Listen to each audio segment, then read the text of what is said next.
अरे ए संजय भैया, का हो का कहा था? अरे देखा तो जमाना कितना आगे निकल गई। अरे का भइल बोला?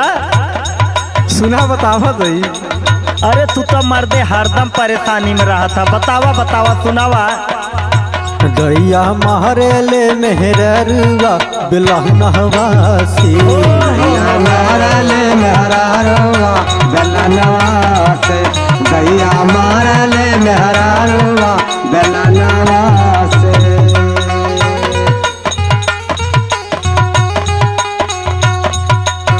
अब के मेहरारू इतना आगे चल गए भैया। लगा तो तोहरा खातिरदारी खूब बढ़िया ही होता। बड़ी मार मारेला ये भैया। अरे बाप रे बाप। अरे सुनबा। अरे सुनावा सुनावा तोहरा सुन ले। यहाँ देखावे अपना सजनवा के, यहाँ देखावे अपना सजनवा के, दहिया महरली मेहररुआ बिलहनवा से, गैया महरे मेहररुआ बिलहनवा से, गैया महरे मेहररुआ है बिलहनवा से हो, बिलहनवा से हो।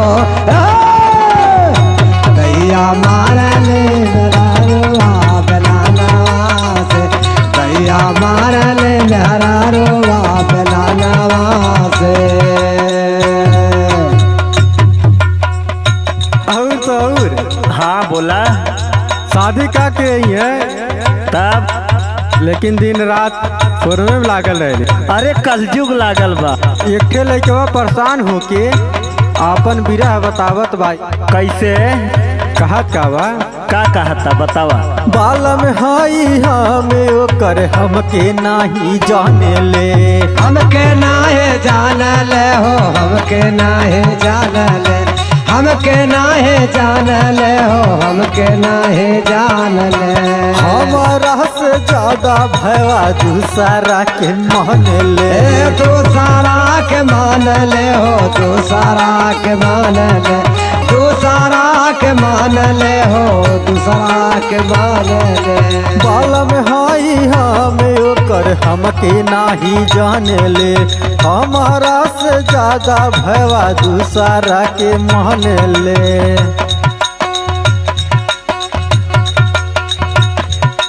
डर लागे ओकरा करना मावे से, डर लागे ओकरा करना मावे से, गैया महरल मेहररुआ बिलहनवा से, गैया महरे मेहररुआ बिलहनवा से, गैया महरे मेहररुआ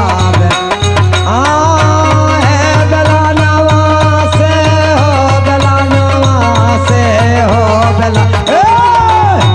गैया महरे मेहररुआ बिलहनवा से, गैया महरे मेहररुआ बिलहनवा से।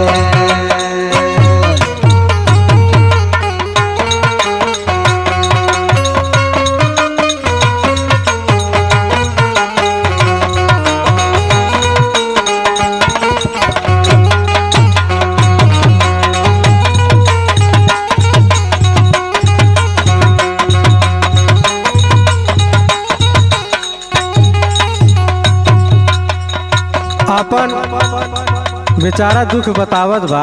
कैसे?